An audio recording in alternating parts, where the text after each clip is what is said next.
perempuan di ruang publik, dan alhamdulillah ada dua pemateri yang bisa menjadi panutan kita bersama.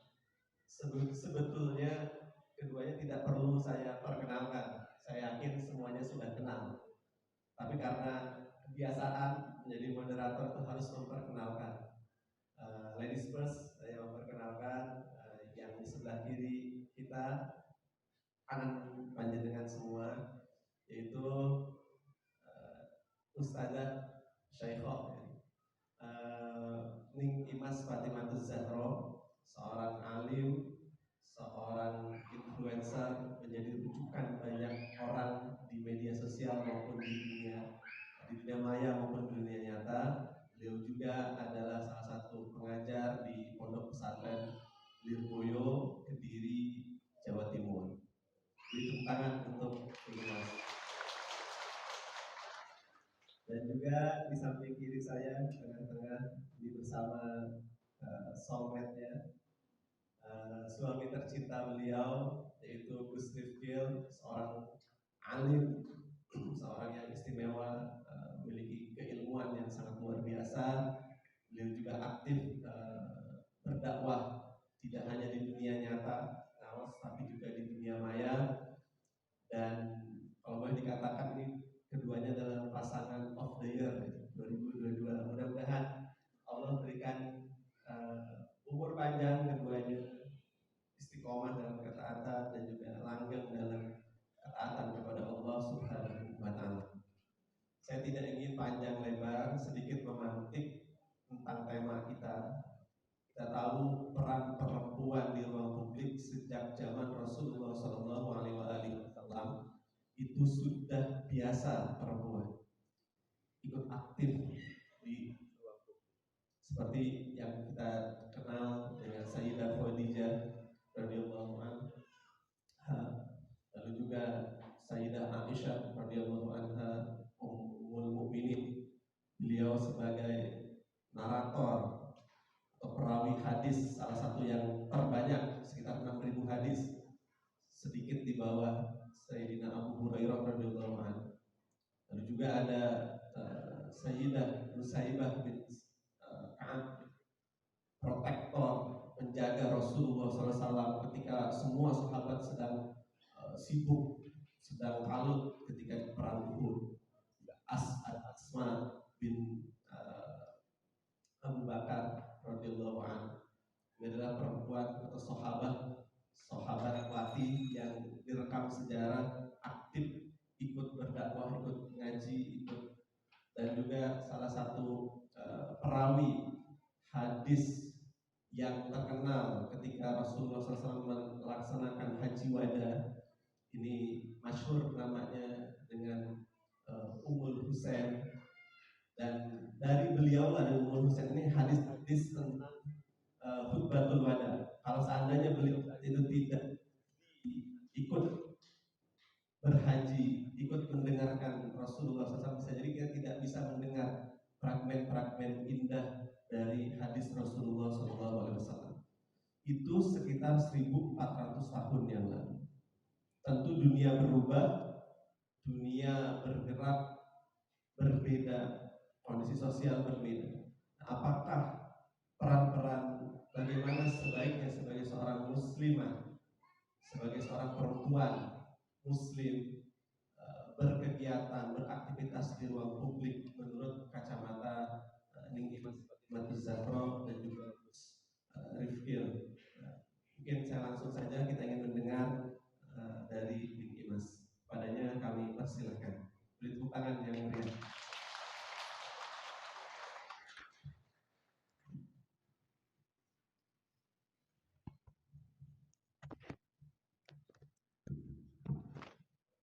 Assalamualaikum warahmatullahi wabarakatuh.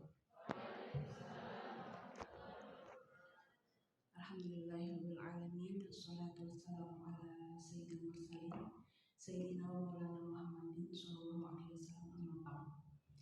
Alhamdulillah, pada pagi hari ini kita bisa berkumpul bermuajah di majelis yang insya Allah penuh barokah ini, karena majelis sebaik-baiknya majelis adalah majelis ilmu, yang mana semoga pada pagi hari ini kita mendapatkan keberkahan semoga apa-apa yang dilakukan kemudian hari bisa mendapatkan ridho Allah Subhanahu wa taala. Sebelumnya saya mengucapkan banyak terima kasih kepada moderator kita Ustadz Fatur selaku pengasuh Pondok Pesantren Suciati Saliman, kemudian panitia daripada Masjid Suciati Saliman, dan beserta Banom NU dan seluruh pengurus yang terlibat pada acara pagi hari ini. Karena memang al-wasailul hukmil maqasid ya, jadi orang yang ikut andil, ikut serta dalam mensukseskan sebuah acara yang disitu tujuannya merupakan suatu yang mulia, maka pahalanya itu sama dengan orang yang juga turut mendengarkan atau ikut ngaji, meskipun seksi sibuk di belakang, tapi pahalanya sama dengan orang yang turut serta dalam proses thalabul ilmi. Oleh sebab itu kita harus terus mengapresiasi orang-orang yang bahkan ada di belakang layar yang menjadi tim sukses dari setiap acara-acara yang ada, karena memang tanpa beliau-beliau tidak akanlah terjadi acara ini sebagaimana mestinya. Oke, saya tidak akan panjang lebar, tapi sebelumnya mohon maaf kalau nanti di tengah-tengah akan selalu ngos-ngosan karena memang ternyata 8 bulan itu berat ya. Tapi insya Allah akan mengupayakan yang terbaik. Pada pagi hari ini seperti yang sudah disinggung oleh Ustadz Fatur mengenai tema kita, yaitu adalah peran perempuan di ranah publik. Bahwa sesungguhnya perempuan ini pada dasarnya di dalam Al-Quran surat An-Nahl ayat 97 sudah dijelaskan bahwa tanggung jawab kehidupannya itu sama dengan laki-laki. Barang siapa yang melakukan amal soleh, entah itu laki-laki atau perempuan, maka dia akan mendapatkan keberuntungan di dunia maupun di akhirat. Begitu juga dalam pendidikan. Nabi Muhammad SAW kita tahu dalam hadisnya yang amat masyhur, yaitu adalah thalabul ilmi fardhatun ala kulli muslimin wal muslimat. Sehingga pendidikan bagi perempuan itu bukan hanya hak, tapi merupakan sebuah kewajiban yang sama dibebankan seperti halnya kepada laki-laki. Sehingga sisi kemanusiaan, laki-laki dan perempuan itu memiliki tanggung jawab yang serupa. Kemudian kita tahu bahwa meskipun Islam sudah menarasikan demikian, memberikan contoh-contoh juga pada Ummul Mukmin, bahwa sesungguhnya Ummul Mukmin kita ini bukan hanya perempuan yang sibuk di wilayah domestik saja, tapi juga seorang saudagar kaya raya, ahli strategi dagang, yaitu adalah Sayyidah Khadijah. Kemudian beliau mentasarufkan seluruh hartanya untuk perjuangan dakwah Nabi, sehingga perjuangan Islam itu tidak lepas daripada peran perempuan. Kemudian ada juga Sayyidah Aisyah yang sudah disinggung oleh Ustadz Fatur tadi, yang meriwayatkan 6.000 hadis yang semuanya muktabaroh, bahkan hadis-hadis yang tidak bisa diriwayatkan oleh para sahabat Nabi karena mengenai relasi rumah tangga, karena mengenai hadis tentang bersucinya seorang perempuan, haid dan nifas, itu semuanya diriwayatkan oleh seorang perempuan. Sehingga dalam segi perkembangan Islam dan juga secara keilmuan, perempuan itu ikut andil di dalamnya. Seperti halnya Allah Subhanahu wa taala menurunkan Al-Qur'an melalui malaikat Jibril kepada Nabi Muhammad. Di situ ada para sahabat yang belajar kepada Nabi, yang mana ilmunya daripada Nabi itu akan diturunkan kepada para tabi'in, para ulama yang kita tahu sampai sekarang ini. Ternyata dari situ ada seorang perempuan, yaitu adalah Sayyidah Aisyah, yang juga belajar kepada Nabi, yang kecerdasannya di atas rata-rata perempuan pada umumnya. Nah, di sini dari awal Islam turun sudah dikukuhkan peran perempuan itu. Tidak hanya pada Al-Quran dan hadis saja, tetapi juga pada peran perempuan ini sudah dikukuhkan, bahwa perempuan bukan hanya seorang yang tidak berguna, dalam artian hanya melakukan tugas-tugas yang dianggap melakukan tugas-tugas yang kurang dihargai, tapi perempuan ini merupakan sebuah tonggak daripada peradaban Islam itu sendiri. Seperti halnya ada Sayyidah Sukainah, Sayyidah Nafisah. Sayyidah Nafisah ini adalah guru Imam Syafi'i dan juga guru Imam Ahmad bin Hanbal. Beliau ini masih keturunan Nabi Muhammad dan memiliki kecerdasan dan juga kealiman di atas rata-rata. Imam Syafi'i sendiri ketika meninggal, beliau ini mewasiatkan supaya nanti peti matinya itu dilewatkan di depan rumahnya Sayyidah Nafisah. Supaya apa? Supaya Sayyidah Nafisah bisa mensolati jenazahnya Imam Syafi'i. Ini luar biasa karena bagaimanapun juga sebagai seorang perempuan ternyata sudah dicontohkan sebelumnya bahwa perempuan itu memiliki peran yang signifikan. Selain peran yang signifikan juga, yaitu adalah menjadi seorang ibu. Perempuan ini adalah ibu peradaban, ibu kehidupan, madrasatul ula, bahwa sesungguhnya meminjam kata-kata Qasim Amin, perempuan itu adalah setengah dari penduduk dunia. Mengabaikan potensi mereka sama dengan membuat sebuah negara kehilangan potensi setengah dari penduduknya dengan konsekuensi yang negatif. Jadi sebetulnya perempuan ini merupakan makhluk yang paling krusial. Selain daripada yang saya sebutkan tadi, peran-perannya dalam Islam, bagaimana perempuan itu ikut andil dalam pengembangan agama Islam, secara keilmuan atau perjuangan, tapi juga perempuan ini secara tabiat, secara naluri, secara kodrati adalah seorang pendidik pertama daripada sebuah bangsa, daripada sebuah regenerasi. Oleh sebab itu, keberadaan perempuan ini haruslah diupayakan menjadi seseorang yang terdidik, seseorang yang memiliki ilmu, dan seseorang yang memiliki akhlak yang baik serta kehormatan yang baik. Ini dipaparkan oleh seorang ulama dalam kitab Idhatun Nasyiin. Di situ beliau memaparkan bahwa perempuan ini adalah sebuah kunci daripada peradaban yang baik ke depannya. Oleh sebab itu haruslah diupayakan kebaikan daripada perempuan-perempuan itu sendiri, yaitu dengan ilmu, yaitu dengan akhlak yang baik, yaitu dengan hati yang bersih.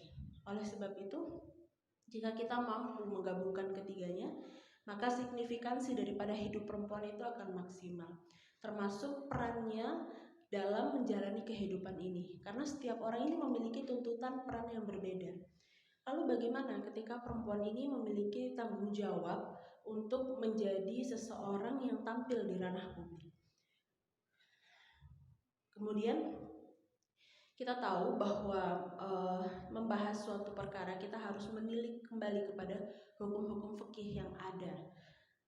Dalam fikih yang mana notabene hukum fikih itu berkembang ya. Hukum fikih itu adalah sebuah hukum yang di situ akan menyesuaikan furu'iyahnya, itu akan menyesuaikan daripada relevansi terhadap sebuah kasus, yang mana kasus tersebut disesuaikan pada prinsipnya, yang mana prinsip ini berlandaskan maslahah, yang maslahahnya pun juga dikembalikan pada kacamata Al-Quran dan Hadis. Jadi memang ulama ini ketika membuat sebuah rujukan hukum tidak sembarangan, memang harus melalui banyak studi kasus, kemudian disesuaikan dengan prinsip-prinsip usul fikihnya dan maqasidnya, sehingga bagaimana ulama memandang hal ini mengenai perempuan yang berada di ruang publik.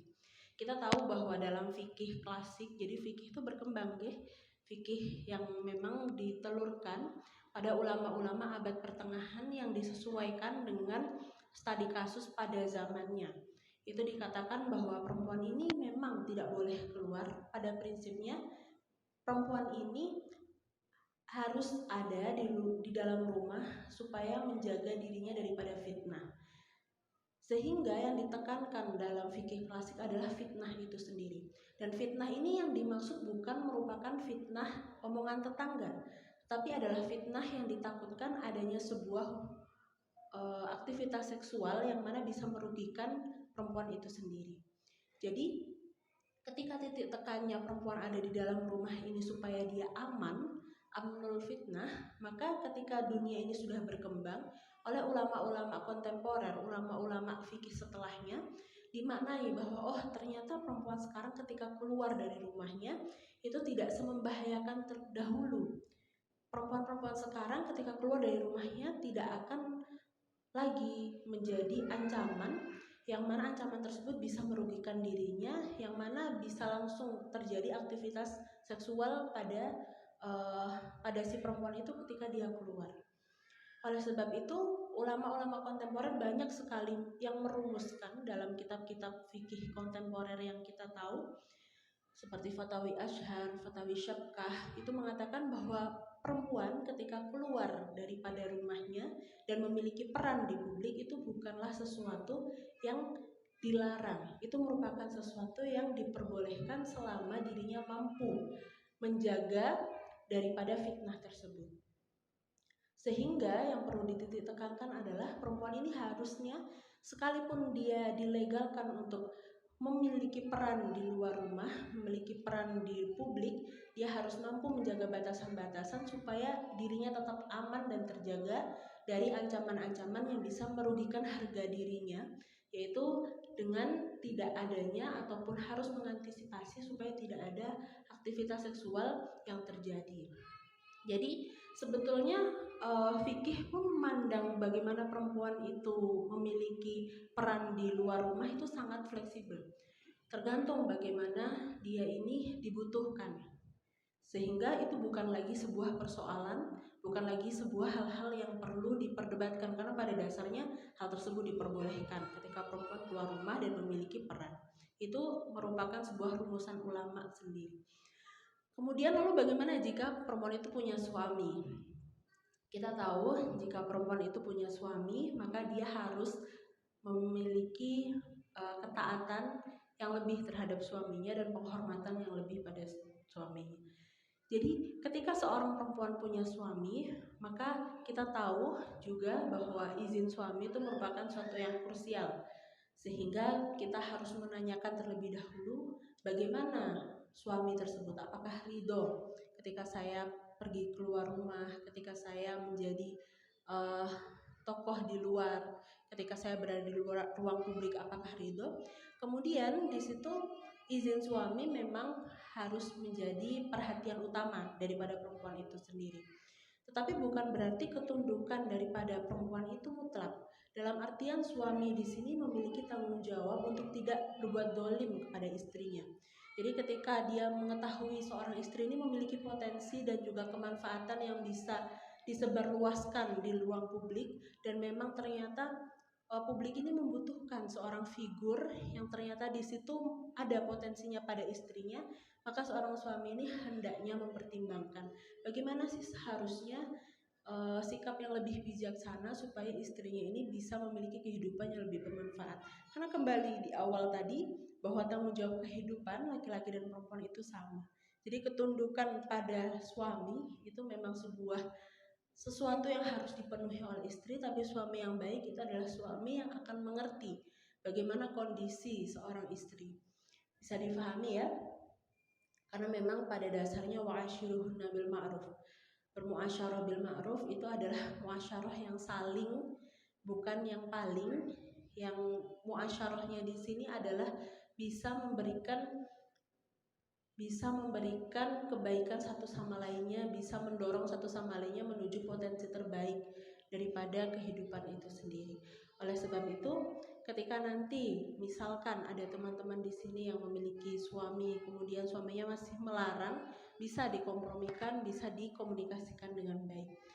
Seperti halnya suami saya yang beliau ini sangat support dan sangat mendukung apa-apa yang sudah saya apa-apa yang saya lakukan di luar. Beliau bahkan mengantar dan juga ikut andil dalam mengurus segala sesuatu yang berhubungan dengan perjalanan-perjalanan saya, sehingga luar biasa sekali. Saya sangat mengapresiasi hal tersebut. Sehingga teman-teman di sini memang harus ada kompromi ya dalam relasi suami istri ini. Tetapi itu harus kita rumuskan terlebih dahulu sebagai seorang perempuan, bahkan sebelum kita bertemu dengan suami. Bahkan kita sebelum bertemu dengan jodoh, kita harus selesai dulu paling tidak 70% dengan diri sendiri. Jadi dalam artian ketika kita ini sudah memiliki pendidikan yang baik, kemudian pendidikan itu bisa membentuk sebuah prinsip, kemudian daripada pendidikan-pendidikan yang kita lalui ini, kita mengenal diri kita dengan baik, lalu kita mengetahui pasangan apa, seperti apa yang kita butuhkan, pasangan seperti apa yang saya butuhkan dalam hidup ini. Nah dari situ nanti kita akan bisa memfilter orang-orang yang datang yang sekiranya satu visi dan misi atau satu prinsip atau tidak dengan saya. Seperti halnya ketika dulu sebelum saya menikah ini, saya rasa saya perlu ya memiliki suami yang suportif terhadap apa yang saya lakukan. Dari situ akhirnya saya tahu bahwa ketika suami saya datang dan akhirnya saya mengajukan beberapa pertanyaan, apakah boleh saya berada di ruang publik dan juga tetap melakukan hal yang sebelumnya biasa saya lakukan, ternyata beliau mengizinkan, dan itulah yang bisa kita lakukan sampai hari ini. Jadi memang perlu seorang perempuan itu merumuskan dirinya sendiri. Nanti setelah mendapatkan suami, dia tahu secara prinsip apa yang bisa ditoleransi dan apa yang tidak, supaya dalam kehidupan itu akan lebih harmonis. Karena cita-cita pernikahan dalam Islam itu adalah sakinah, mawaddah, warahmah. Adalah litaskunu ilaiha, untuk mendapatkan ketenangan antara satu sama lain, bukan litafrohu ilaiha. Karena kebahagiaan itu kan datang dan pergi. Kebahagiaan itu bukan sesuatu yang bisa kita jadikan tujuan, karena itu adalah sebuah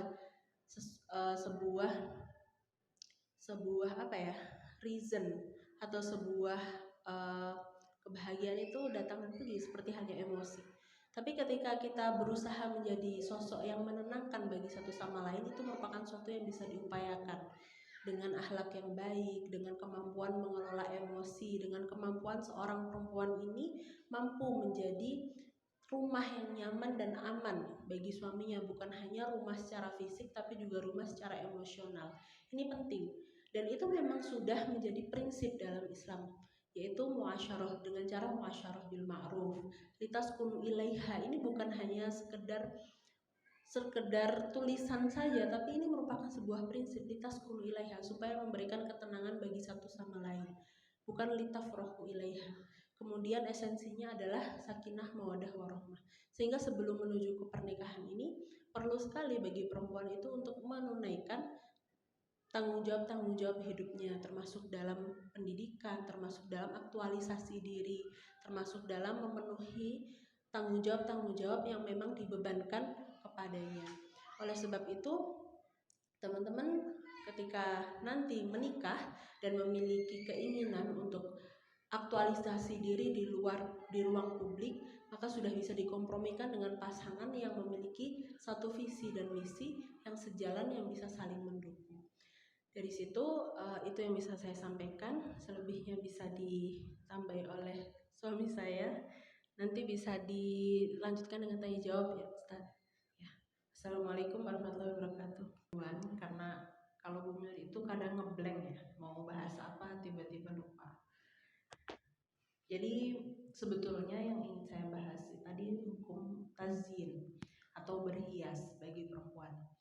Jadi dalam Al-Quran sendiri itu ada anjuran seseorang untuk berhias, yang mana berhias itu menjadi syiar daripada agama Islam.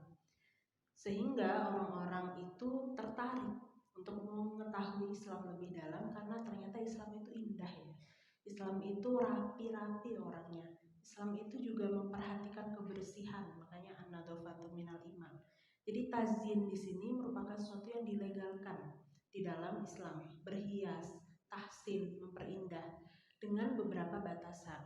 Yang pertama adalah tidak israf atau tidak berlebihan.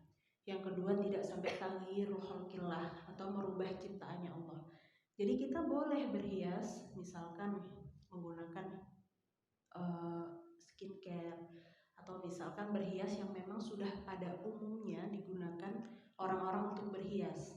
Jadi kalau misalkan sudah lumrah nih orang-orang pakai alis, asal nggak terlalu berlebihan ya, maka hal itu sudah merupakan sebuah berhias yang menjadi umumul balwa, atau memang berhias yang tidak perlu dipermasalahkan karena sudah umum. Cara berhias yang umum itu sudah dilegalkan oleh syarat. Kecuali kalau misalkan teman-teman di sini setiap hari berhiasnya seperti halnya orang mau jadi manten, bedaknya 1 kilo, foundationnya 1 kilo, itu beda lagi. Tetapi memang berhias pada dasarnya itu merupakan anjuran bahwa sesungguhnya bisa dijadikan syiar Islam, bahwa Islam itu merupakan agama yang indah, agama yang bersih, agama yang rapi. Oleh sebab itu, berhias ini anjuran dengan beberapa batasan. Yang pertama apa tadi? Tidak berlebih-lebihan dan juga tidak merubah ciptaan. Nah, batasan merubah ciptaan itu sampai mana sih? Batasan merubah ciptaan itu adalah sampai di sini perubahannya permanen. Jadi misalkan kita pakai BB cream yang di situ bisa merubah skin tone atau warna kulit satu tingkat lebih cerah. Tetapi itu ketika kena air kan hilang. Sehingga ini bukan dinamakan merubah ciptaan. Tapi kalau teman-teman misalkan operasi plastik yang bisa membalik warna kulit, maka itu dinamakan merubah ciptaan. Atau misalnya perubahan-perubahan yang di sini tidak bersifat atau bersifat yang memang di situ alamiah, seperti merubah gaya rambut, menggunting kuku, itu kan perubahan, tapi bukan perubahan yang dilarang karena memang sudah perubahan yang wajar. Jadi merubah ini adalah perubahan yang di situ bersifat permanen dan tidak lumrah, yang mana batasannya oleh ulama dirumuskan yakni adalah seperti halnya operasi plastik. Sehingga sebetulnya pada prinsipnya bahkan pada surat Al-Furqan ayat 67 di situ kita dianjurkan untuk menginfakkan harta kita, tetapi tidak dengan cara yang berlebih-lebihan, dan kita juga tidak diperbolehkan untuk kikir. Jadi sebetulnya prinsip Islam itu ada di tengah-tengah. Makanya kenapa Nahdlatul Ulama itu tawasud, tawazun, dan juga i'tidal. Ada di tengah-tengah, moderat. Boleh dengan batasan tertentu. Kita boleh berhias, tetapi tidak boleh berlebihan.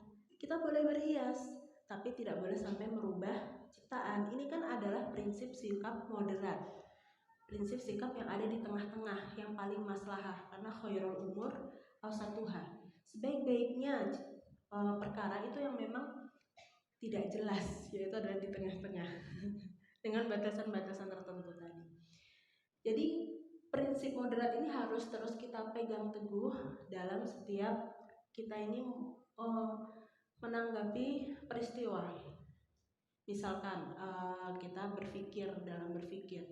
dalam menilai orang lain, kita harus bersifat adil, berpikir secara adil yang sesuai dengan prinsip-prinsip moderat yang sebetulnya sudah ditanamkan dalam Al-Quran. Contohnya itu banyak, seperti berhias tadi. Kemudian kita dianjurkan menginfakkan harta, tapi nggak boleh berlebihan, karena kita juga butuh hifdzun nafas, menjaga kehidupan, hifdzul badan, menjaga keberlangsungan hidup kita. Ini tanggung jawab pribadi kita. Jadi kalau mau menginfakkan harta, ya secukupnya semampunya. Tetapi kita juga nggak boleh kikir, karena sedekah itu merupakan anjuran syariat, dan sedekah itu memperpanjang usia. Sedekah ini akan memudahkan segalanya, bahkan sedekah ini daftul balak, bisa mencegah balak ataupun mencegah mara bahaya, bisa menghapus dosa-dosa kecil, karena memang sedekah itu bisa memberikan ketenangan hati. Orang yang paling bahagia itu bukan orang yang mendapatkan paling banyak, tapi orang yang mampu memberikan lebih banyak kepada orang lain. Tapi ya tetap diukur sebagaimana batas kemampuan kita. Jadi sikap moderat itu penting. Sikap moderat, cara berpikir moderat, cara berpikir adil, karena sesungguhnya Islam itu memberi contoh, melegalkan, tapi juga dengan batasan. Dan batasan itu adalah untuk kebaikan kita sendiri. Bayangkan kalau misalkan tanpa batasan, tentu seseorang itu akan sangat terus mengikuti hawa nafsunya, berlebih-lebihan, tidak ada batasnya. Seperti aktualisasi diri perempuan. Aktualisasi diri perempuan di ranah publik, jika memang di situ amnul fitnah dan memang ada manfaatnya, tentu bernilai positif. Tapi kalau aktualisasinya joget-joget di TikTok, sekarang apakah itu bisa kita ambil nilai positifnya? Selain perempuan tersebut justru melukai harga dirinya sendiri, kan tidak. Jadi memang perlu yang ada yang namanya batasan-batasan, yang mana batasan tersebut adalah demi kemaslahatan perempuan itu sendiri atau kemaslahatan kita sendiri. Kemudian selanjutnya adalah yang ingin saya singgung, hukum melihat dan upload foto. Kita tahu bahwa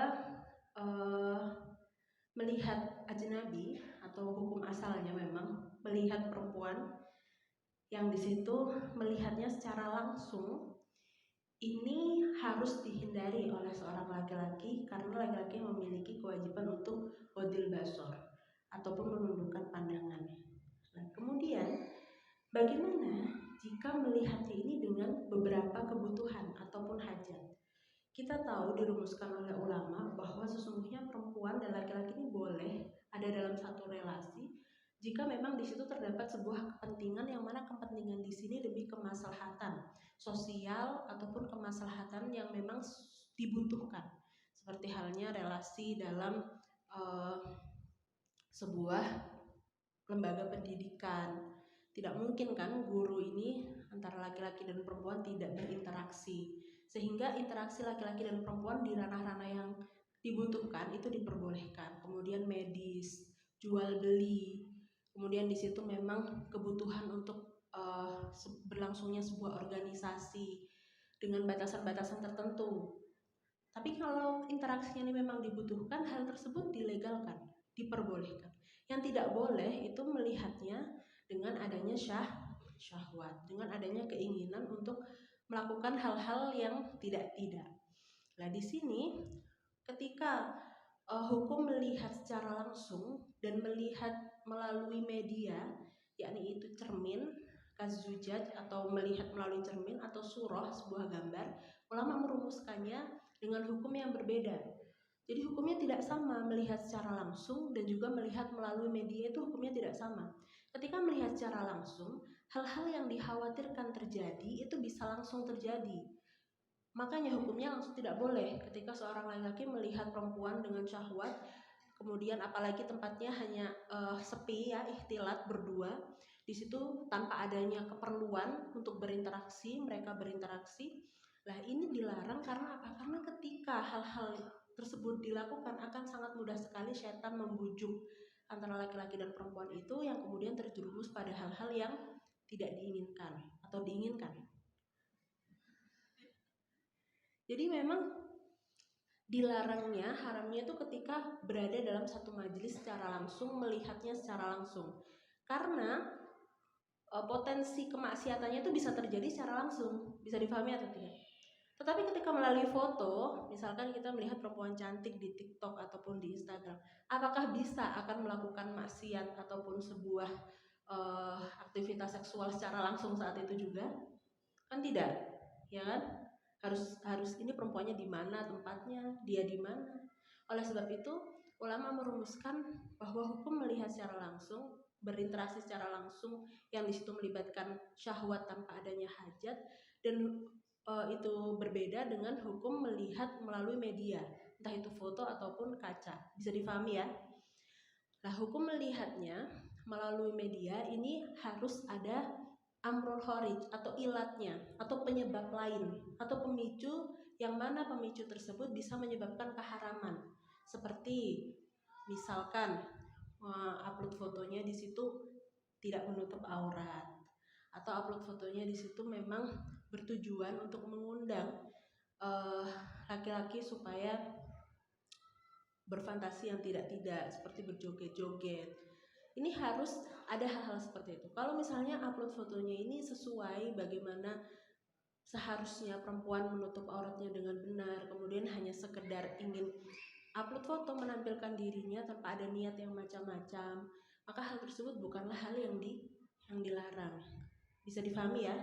Melihatnya pun juga beda hukumnya ketika ada secara langsung, melihat secara langsung dan melihat melalui foto. Melihat melalui foto yang diharamkan adalah ketika dengan dia melihat itu menyebabkan dia ini melakukan tindak kriminal yang mana di situ bisa berpotensi hal-hal yang tidak diinginkan karena pemicunya perempuan yang upload ini tidak memenuhi persyaratan menutup aurat. Bisa difahami tidak?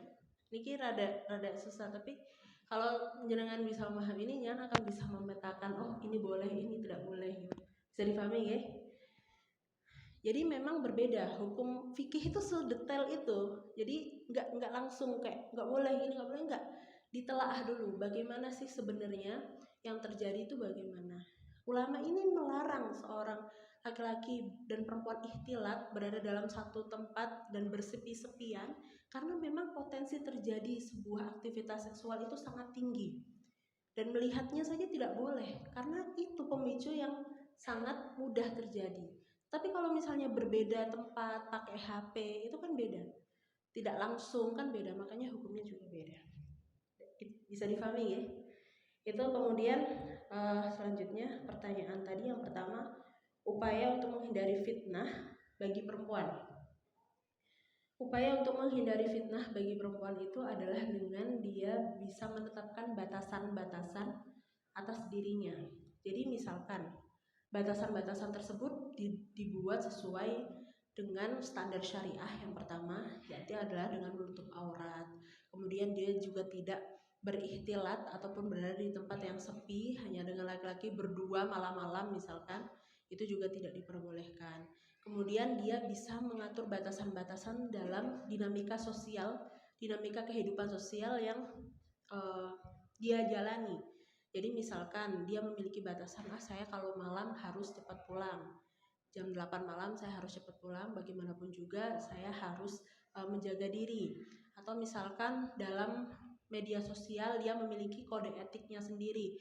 Kalau misalkan saya ingin upload foto, saya harus menutup aurat. Kemudian ketika saya upload foto, saya tidak boleh berpose yang mana di situ menunjukkan sesuatu yang tidak layak bagi perempuan, seperti berfoto dengan ekspresi-ekspresi yang di situ tidak seharusnya, ataupun ekspresi-ekspresi yang mengundang, ataupun dengan tarian-tarian atau joget-jogetan yang tidak seharusnya dilakukan. Jadi memang harus ada batasan, harus ada filter. Seperti halnya yang saya singgung tadi di awal, yaitu adalah moderat, ada di tengah-tengah. Jadi kita boleh melakukannya dengan batasan-batasan yang di situ disesuaikan bagaimana kebutuhan dan stigma masyarakat yang berlaku di daerah. Karena al-adat muhakamah, jadi sebuah pengadatan itu bisa jadi hukum. Pertama, prinsip syariahnya apa? Harus menutup aurat. Kemudian juga tidak ada niat fasidah, tidak ada niat kesombongan atau niat untuk menggoda laki-laki dalam upaya menampilkan diri. Kemudian juga ada prinsip, ada batasan-batasan yang kita buat sendiri sesuai dengan identitas ataupun prinsip yang kita miliki. Bisa difahami ya? Kalau misalkan santri, berarti bagaimana rumahnya identitas santri itu bisa kita jaga bahkan di media sosial. Atau misalkan kita ini seorang pendidik, bagaimana sih seorang pendidik itu harusnya tampil di media sosial? Ini harus kita telah sendiri sesuai dengan tanggung jawab masing-masing. Kemudian yang kedua, literasi apa yang saya pelajari supaya perempuan bisa tepat mengambil peran dalam kehidupan. Jadi sebetulnya bukan hanya sekedar literasi ya, tapi dalam pembelajaran itu ada sebuah proses, yang proses di sini bisa membentuk kita menjadi seorang pribadi yang utuh. Jadi karena saya ini dari salaf, dari pondok pesantren, di pondok itu ada yang namanya taklim, belajar mengajar, transformasi pengetahuan, ada yang namanya tarbiyah, pendidikan karakter, antri jeding, kemudian liburan nggak pulang misalkan, atau misalnya lama nggak disambang, kemudian ada masalah dengan teman. Kita dituntut kemandiriannya di pondok pesantren karena tidak ada yang bisa kita andalkan, tidak ada orang tua yang membantu kita. Makan juga cari-cari sendiri, berjihad ya. Kalau di pondok itu kalau mau beli gorengan di jam makan itu namanya jihad. Karena banyak sekali karena susah nggih, saking banyaknya teman-teman yang mau beli, akhirnya kita harus berjihad. Pertama kali datang masih jilbabnya rapi, pulang-pulang jilbabnya berantakan. Itu pendidikan karakter. Memang nggak enak, memang susah, tapi di situ akhirnya kemandirian kita terasah. Itu tarbiyah namanya. Ada taklim, ada tarbiyah, ada yang namanya takdib, adab ataupun sopan santun. Jadi kita diajari untuk menghormati guru, menghormati orang yang lebih tua, menghormati ilmu. Karena menghormati ilmu itu lebih harus ditekankan daripada kita ini mentaati sebuah literasi ataupun sebuah tuntunan syariat. Karena begini, orang kalau sudah tidak menghormati agama, sudah tidak menghargai agama Islam, bahkan sampai murtad, ini adalah sesuatu yang tidak bisa ditoleransi. Tapi kalau orang masih maksiat, hanya maksiat, tapi masih menghormati keislaman orang lain, menghormati agama Islam, cuman dia ini pada saat itu tidak mampu melakukan menjadi hamba yang kafah karena dia tidak mengikuti perintah Islam secara utuh, maka ini masih bisa diampuni daripada orang yang tidak menghormati agama Islam. Bisa dipahami ya? Kalau sudah tidak menghormati itu lebih parah daripada hanya tidak mentaati. Kalau tidak mentaati mungkin orang ini hilaf, mungkin orang ini sedang tidak bisa terganggu setan lah intinya, atau misalkan dia ya hilaf. Tapi kalau misalnya sudah tidak menghormati itu sesuatu yang tidak bisa ditoleransi. Jadi kita diajari untuk memiliki rasa hormat terhadap ilmu, kita diajari memiliki rasa husnudon, husnul tafahum terhadap guru, terhadap hal-hal yang di situ berbau agama. Jadi dalam memahami agama itu hatinya bersih.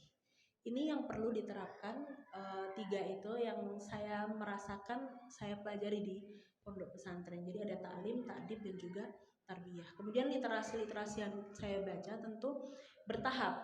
Jadi orang itu belajar harus dari dasar. Jadi pertama kali fikih. Ini fikih yang paling mudah dipahami, yaitu adalah kitab-kitab fikih yang di situ hanya membahas mengenai tata cara beribadah, tata cara ubudiyah, caranya wudhu gimana sih, caranya sholat gimana yang benar, kemudian nanti rukun Islam ada berapa, rukun iman ada berapa. Ini dipelajari dulu dari bawah, kemudian baru setelah itu naik. Ada yang namanya Fathul Qorib. Jadi di situ mulai ada permasalahan-permasalahan bab najis, cara mensucikan najis, kemudian ketika najis ini bercampur itu bagaimana. Kemudian nanti ketika seseorang ini terkena najis dan menempel pada yang lainnya itu bagaimana. Mulai ada permasalahan-permasalahan di situ.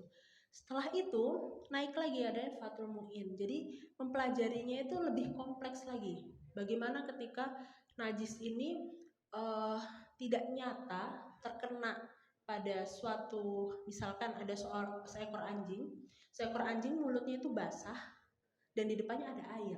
Tetapi kita tidak tahu nih apakah anjing tersebut tuh betul-betul memasukkan mulutnya ke dalam air itu, maka ini tidak dinamakan tahakkuk najisnya. Jadi ini tidak bisa dianggap najis airnya.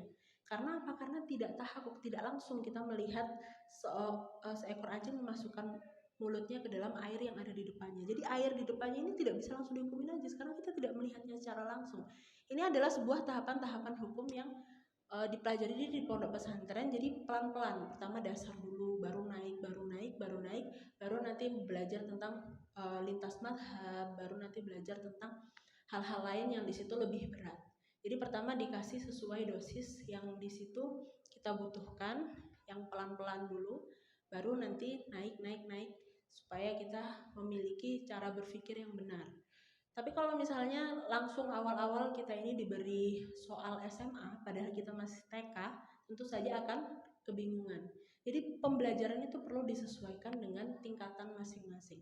Apa sih yang perlu kita tahu sekarang tuh, apa yang belum saya tahu, dipelajari dulu, baru nanti naik lagi sesuai dengan kebutuhan, sesuai dengan tingkat yang memang sudah layak kita pelajari. Bisa dipahami ya? Kemudian yang ketiga, ini pertanyaannya banyak ya. Masih semangat ya teman-teman? Mengapa masih kental sistem patriarki dalam ranah Islam? Solusinya apa untuk memanage itu semua? Apa pembuktian itu penting terhadap laki-laki yang sangat judgmental terhadap perempuan? Kurang lebih begitu pertanyaannya. Jadi sebetulnya begini, hukum-hukum di dalam Islam itu sebetulnya adil. Cuman karena manusianya ini kadang israf, kadang berlebihan, kadang dia tidak bisa mempraktekkan Islam secara kafah, makanya kadang superioritas itu terlalu berlebihan bagi laki-laki terhadap perempuan. Padahal pemicunya itu bukan teks-teks agama, tapi pemicunya ada di dalam diri sendiri.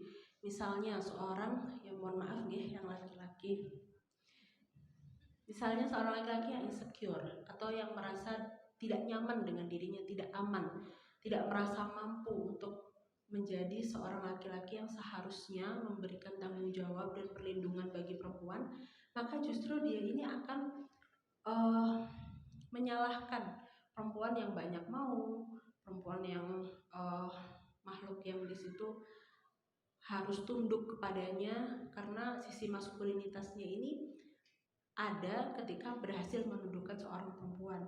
Jadi banyak sekali pemicu-pemicu yang sebetulnya bukan karena teks agama, tapi karena memang kedoifan daripada manusia itu sendiri. Makanya dalam memahami teks agama kita juga harus memahami secara prinsip bagaimana metode pemikiran para ulama, bagaimana cara kita ini bisa memahami teks agama ini dengan benar. Supaya apa? Supaya dalam implementasinya itu bisa sesuai. Misalkan dalam fikih tadi, kita tahu fikih klasik ini bahwa sesungguhnya perempuan itu harus nurut sama laki-laki, harus nurut sama suaminya. Akhirnya kita memaknai ketundukannya itu mutlak. Pokoknya swarga nunut, neraka katut. Padahal tidak demikian. Kita ini individu yang memiliki tanggung jawab sendiri terhadap ibadah kita. Jadi kalau misalkan suaminya ini soleh, perempuannya zolim, maka mendapat hisab sendiri-sendiri nanti di akhirat. Seperti halnya Fir'aun. Fir'aun ini memiliki istri yang sangat solihah, Sayyidah Asiyah. Nah, beliau ini merupakan perempuan yang sangat baik, perempuan yang memiliki agama samawi pada saat itu. Memang belum agama Islam, tapi agama ketuhanan. Nah, sedangkan suaminya mendeklarasikan diri sebagai Tuhan. Tapi hisabnya sendiri-sendiri. Fir'aun sendiri masuk ke tempatnya sesuai dengan tempatnya, buanglah Fir'aun pada tempatnya.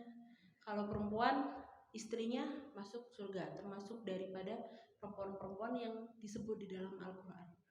Nah, ini menunjukkan bahwa hisabnya itu sendiri-sendiri, ketundukannya tidak mutlak. Jadi dalam memahami sebuah literasi agama ini perlu pemahaman secara utuh dan perlu dengan pemahaman yang baik, husnul tafahum, pemahaman yang baik. Supaya apa? Supaya nanti kita bisa menghasilkan sebuah prinsip-prinsip yang baik, supaya Islam kafah dan Islam rahmatan lil alamin itu bisa betul-betul terrealisasi. Makanya orang tuh kadang ketika kekeh dalam mengimplementasikan satu prinsip Islam, misalkan perempuan harus nurut suaminya dan ketundukannya itu mutlak, nggak boleh ada kompromi. Padahal kan tidak seperti itu. Kompromi diperbolehkan karena pada dasarnya muasyarah bil ma'ruf, itulah yang dianjurkan di dalam Al-Quran dalam relasi rumah tangga. Jadi perempuan ini selalu tertindas, termarginalkan karena memang harus tunduk dengan suami yang dilalah, misalkan suaminya itu zalim. Akhirnya bagaimana? Akhirnya cita-cita Islam dalam pernikahan yang mana adalah sakinah mawaddah warahmah tidak akan tercapai. Karena apa? Karena memang satu prinsip yang dipegang teguh tanpa mau melihat kepada yang lain dan dengan cara yang saklek. Oleh sebab itu, cara berpikir moderat itu sesuatu yang harus dan penting kita tanamkan. Bisa dipahami ya? Jadi kemudian solusinya apa untuk memanage itu semua? Ya perlu kita tampilkan literasi-literasi yang menjadi pembanding daripada literasi yang di situ memarginalkan atau mendiskriminasi perempuan. Serta kita sebetulnya tidak perlu membuktikan diri terhadap siapapun ya. Yang penting kita melakukan hal-hal yang di situ sesuai dengan prinsip, melakukan hal-hal yang bermanfaat, kita meyakini apa yang kita lakukan itu bisa menjadi solusi daripada permasalahan umat, maka hal itu cukup, lama-lama akan terbukti sendiri oleh bangsa ini. Seperti halnya Ibu kita Kartini dulu, gagasannya tidak dipahami pada masanya, tapi sekarang ini relevan sekali. Tanpa beliau, kita belum tentu bisa berpendidikan tinggi, belum tentu perempuan bisa berpendidikan tinggi sampai hari ini. Seperti Gus Dur dulu, gagasan-gagasannya banyak yang tidak difahami oleh orang-orang pada masanya. Tetapi setelah ini kita tahu bahwa sesungguhnya memperjuangkan kemanusiaan itu sama dengan memperjuangkan agama. Karena bagaimanapun maqasidus syariah yang dirumuskan oleh Imam Ghazali, menjaga harta, menjaga badan, menjaga relasi kemanusiaan, menjaga keharmonisan, itu juga bagian daripada menjaga agama kita. Jadi memang sebetulnya dalam apapun yang kita lakukan, motivasinya jangan untuk pembuktian terhadap orang lain, tapi memang itu adalah bagian daripada cara kita untuk menjadi orang yang bermanfaat. Karena khairun nas anfa'uhum linnas. Salah satunya adalah dengan menjadi penyaji solusi daripada problematika yang kita hadapi. Kalau sekarang perempuan di daerah kita ini didiskriminasi, ya kita mencoba untuk bagaimana sih caranya perempuan itu bisa lebih berdaya, tapi juga sekaligus menyadari batasan-batasan yang tidak melukai harga dirinya. Kurang lebih demikian, bisa diterima ya. Kemudian nanti ditambahi oleh suami saya. Kemudian yang keempat, kondisi perempuan sekarang yang mengeksplor tubuhnya demi konten-konten di TikTok. Dan gitu, solusinya apa?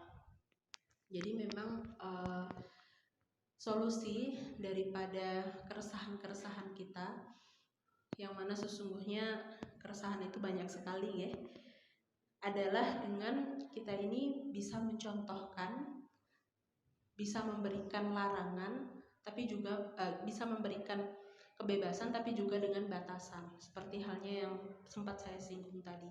Seperti halnya Islam memberikan anjuran untuk berhias tapi juga memberikan batasan dalam berhias. Begitu juga memberikan kebebasan untuk memiliki ataupun mengeksplor gadget, tetapi juga menetapkan batasan. Sebetulnya apa sih yang boleh dan tidak boleh bagi seorang perempuan itu untuk dilakukan, untuk ditampilkan di media sosial, sehingga apa? Sehingga dengan demikian maka perempuan ini akan mengetahui batasan-batasan yang seharusnya. Seperti halnya dalam mendidik, pola parenting yang sehat itu kan adalah dengan memberikan kasih sayang yang cukup, tapi juga mengarahkan, memberikan batasan-batasan yang sehat. Apa yang boleh dan juga apa yang tidak boleh, apa yang harus dilakukan oleh seorang anak. Sehingga ketika kita ini bisa menerapkan itu, maka anak ini tidak akan bebas sebebas-bebasnya, tapi juga tidak akan terkekang yang mana bisa justru membuat masalah terhadap kesehatan mentalnya. Jadi memang harus didampingi, dan itu PR sekali nggih. Kulo juga mau punya anak dan kulo juga mikir-mikir bagaimana ya caranya nanti bisa membuat seorang anak ini tidak kebablasan, tetapi juga tidak membuat seorang anak ini merasa berbeda karena terlalu dilarang misalkan. Jadi memang harus ada pendampingan, atau misalkan nanti anak ini kalau misalnya sudah usianya balik, sudah bisa diajak berkomunikasi, hendaknya sebagai orang tua itu bisa menjadi teman, supaya apa-apa itu bisa bercerita kepada orang tuanya, tidak mencari tempat lain untuk curhat. Sehingga harus seimbang antara fasilitas dan juga batasan-batasan yang jelas. Kurang lebih niku yang bisa saya sampaikan. Kemudian yang kelima, pertanyaan mengenai ahwat di akhirat, apakah bisa memeluk baginda Nabi Muhammad SAW. Jadi memang sebetulnya nikmat yang paling agung di akhirat nanti adalah melihat Allah Subhanahu wa taala. Jadi di surga nanti kenikmatan seorang manusia itu sama halnya dengan kenikmatannya di dunia, tetapi levelnya dinaikkan. Jadi kalau misalnya laki-laki ini sukanya perempuan, maka dikasih bidadari. Perempuan sukanya perhiasan, dikasih perhiasan di surga, tetapi dengan level yang dinaikkan. Seperti contohnya kalau kita makan sekarang, yang merasakan enak itu hanya lidah saja, ya betul. Tetapi nanti di surga ketika kita makan, yang merasakan nikmat itu adalah seluruh anggota tubuh. Jadi memang levelnya dinaikkan dengan hal-hal yang tidak bisa kita bayangkan. Karena memang surga ini sesuatu yang luar biasa sekali, bahkan akal manusia membayangkan kenikmatannya saja tidak bisa, tapi oleh ulama digambarkan sedemikian rupa. Oleh sebab itu memang yang paling utama dan yang paling tinggi itu adalah ketika di surga nanti bisa melihat nikmat, mendapatkan nikmat untuk melihat Allah Subhanahu wa taala. Kemudian surga itu juga ada level-levelnya. Jadi tidak hanya satu tempat bareng-bareng, tapi di situ ada level-levelnya. Ada surga yang tinggi, paling tinggi, ada bawah lagi, ada di bawah lagi. Jadi memang berbeda-beda. Seperti halnya Imam Nawawi Al-Bantani, beliau kan tidak menikah. Kemudian para ulama itu pernah bermimpi bahwa sesungguhnya Imam Nawawi ada di surga, yang mana surga tersebut berada di bawah daripada ulama yang beliau masuki mimpinya. Karena apa? Karena beliau tidak menikah. Sehingga nikmatnya ini tidak sama dengan para ulama yang menikah. Ada satu ibadah yang tidak dilakukan oleh Imam Nawawi, sehingga level surganya itu berbeda dengan ulama yang melakukan ibadah tersebut, yaitu menikah. Jadi memang level-level. Ketika tanya dipastikan atau tidak, atau kita akan masuk level mana, ya tanya panitianya. Tanya panitia surga. Tapi selama kita berusaha, selama kita yakin, selama kita terus memperbaiki diri, banyak beramal soleh, insya Allah Allah itu tidak akan mengingkari janjinya sendiri bahwa orang-orang yang beriman, orang-orang yang bertakwa, orang-orang yang beramal soleh, orang-orang yang mencintai orang soleh akan dibersamakan dengan orang-orang yang dicintainya. Man ahabba syai'an apa? Pun lemes ge. Barang siapa yang mencintai seseorang, maka dia akan dibersamakan dengan orang tersebut. Jadi ketika meskipun kadang kita ini levelnya tidak sama dengan para ulama, tapi dengan rasa cinta kita terhadap para ulama, semoga kita dibersamakan dengan para ulama di surga Allah Subhanahu wa taala. Almarhum aman ahad. Bumil ngeblank dibantu Pak suami. Kemudian yang keenam, wanita yang baik adalah yang tidak mau difoto dan tidak difoto. Apa perempuan sekarang tetap bercahaya jika upload foto? Maksudnya karena beliau mendengar sebuah makalah yang mana wanita yang baik adalah yang tidak difoto dan juga tidak mau difoto, karena nanti akan mencorong mukanya di akhirat. Lah kalau misalnya mau difoto dan upload foto, apakah tetap bercahaya gitu? Kalau misalnya tanya hukum fikihnya, sudah saya jelaskan tadi dengan panjang lebar. Hukum fikih itu kan hukum yang mengikat mengenai halal dan juga haram. Jadi boleh atau tidak dilakukan itu perilaku manusia ada di hukum fikih. Tetapi kalau misalnya hukum-hukum yang lain seperti ilmu tasawuf, ilmu di situ yang membersihkan diri, tazkiyatun nafs, maka memang hal-hal yang di situ menjadi pemicu daripada hal-hal yang dilarang itu hendaknya dijauhi. Jadi ketika seseorang ini mampu melakukan hal tersebut, misalkan karena dia ini dalam lingkungan yang memang di situ tidak lumrah untuk mengupload foto, seperti di Timur Tengah, maka hal tersebut mudah untuk dilakukan. Sedangkan ketika di Indonesia hal tersebut sulit dilakukan, maka yang penting hukum fikihnya kan tidak mengharamkan. Oleh sebab itu, kalau bercahaya atau tidak saya tidak tahu ya, karena saya belum pernah masuk surga juga. Tetapi di sini yang penting adalah perempuan ini harus mampu menjaga diri dengan batasan-batasan syariat dan juga batasan-batasan yang sehat untuk marwahnya, untuk menjaga marwahnya. Jadi kalau misalkan ada perempuan yang upload foto yang selagi dia ini tidak melampaui batas yang seharusnya itu adalah tidak membuka aurat, kemudian tidak melakukan gestur yang di situ bisa mengundang hal-hal yang tidak diinginkan, maka hal tersebut menurut saya ya lumrah saja. Kurang lebih itu yang bisa saya sampaikan. Assalamualaikum.